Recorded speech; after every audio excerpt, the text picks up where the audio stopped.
చెప్పుకోయే పాఠం పేరు గాలి, వాతావరణం మరియు గాలి.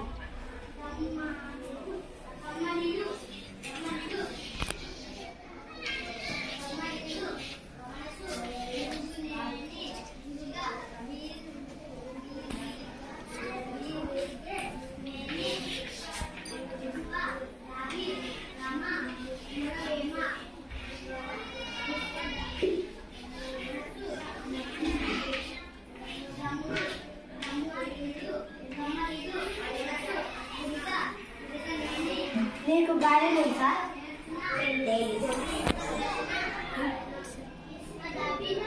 నీకు గాలి కనపడుతుందా? అయితే గాలి ఉందా లేదా? ఉంది, కానీ మన కంటికి కనపడదు. వాతావరణం అంటే ఏంటి? గాలి. మన చుట్టూ గాలి ఒక దుప్పట్లాగా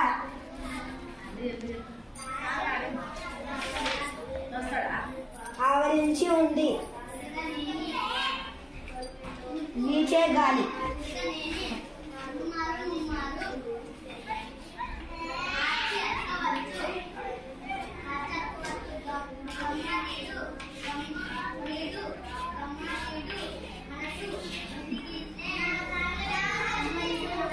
మన చుట్టూ గాలి ఉంది.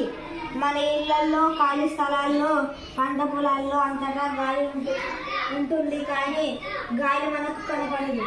గాలి ఎన్నో అద్భుతాలు చేస్తుంది. వర్షాన్ని ఇస్తుంది, చలిని తెస్తుంది, వేడిగా వీస్తుంది. కింది చిత్రాలను పరిశీలించండి. చిత్రాల ఆధారంగా గాలి ఎటువైపు వీస్తుందో చెప్పండి. గాలిపటం ఎటువైపు వెళ్తుంది?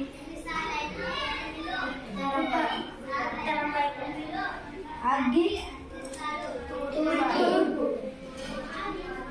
ఆరేసిన బట్టలు దక్షిణ.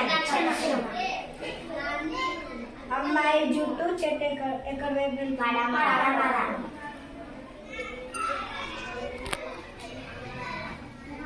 జట్టు పని. ఇలాంటివి మీరు కొన్ని తీసుకురండి.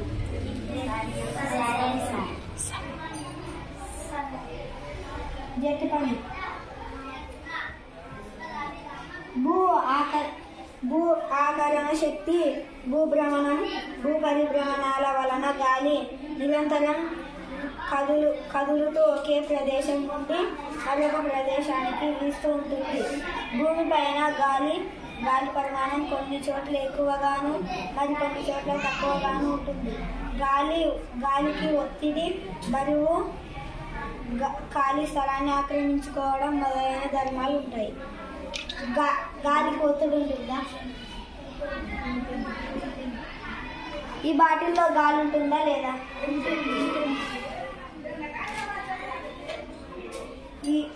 ఈ బాటిల్లో నీళ్లు పోసినప్పుడు గాలి దీంట్లో నుంచి బయటికి వెళ్ళిపోతుంది. ఈ గాలి ప్లేస్లో నీళ్లు ఆక్రమించుకుంటాయి.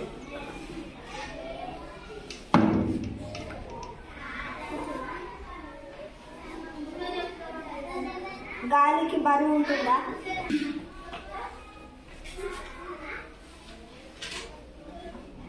ఈ మూత కింద పడేస్తే అది కింద పడిపోతుంది. భూ ఆకర్షణ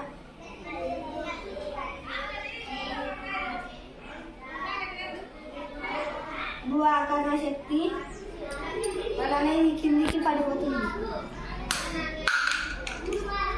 అలాగే ఏ వస్తువైనా కింద పడేస్తే భూ ఆకర్షణ శక్తి వల్ల కింద పడిపోతాయి.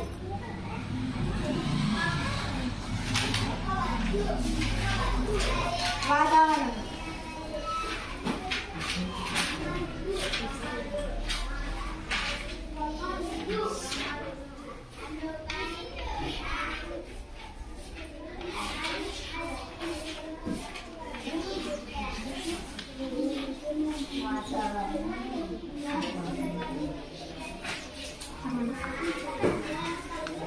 మన చుట్టూ గాలి ఒక దుప్పటిలాగా ఆవరించి ఉంది. ఆ పొరనే వాతావరణం అంటాం. వేడిమి, మేఘాలు, గాలిలో తేమ, ఒత్తిడి మొదలగు విషయాల విషయాల ద్వారా వాతావరణ స్థితి ఎలా ఉందో తెలుసుకోవచ్చు.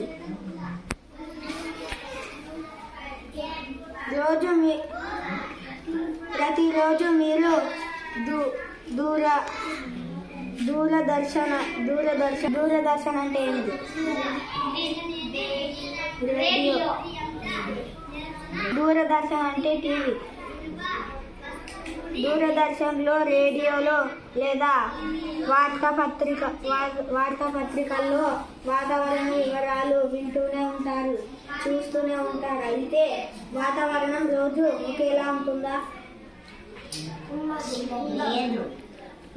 మారుతుంటుందా?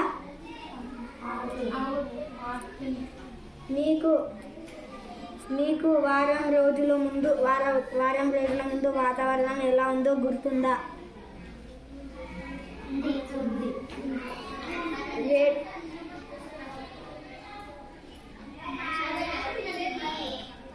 ఎట్లుంది?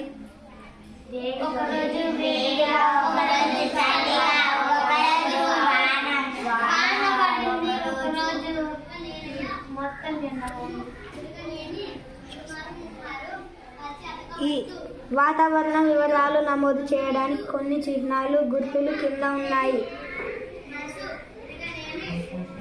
ఆకాశం మబ్బులతో ఉంటే అవన్నీ మీరు రేపు నేర్చుకొని రండి.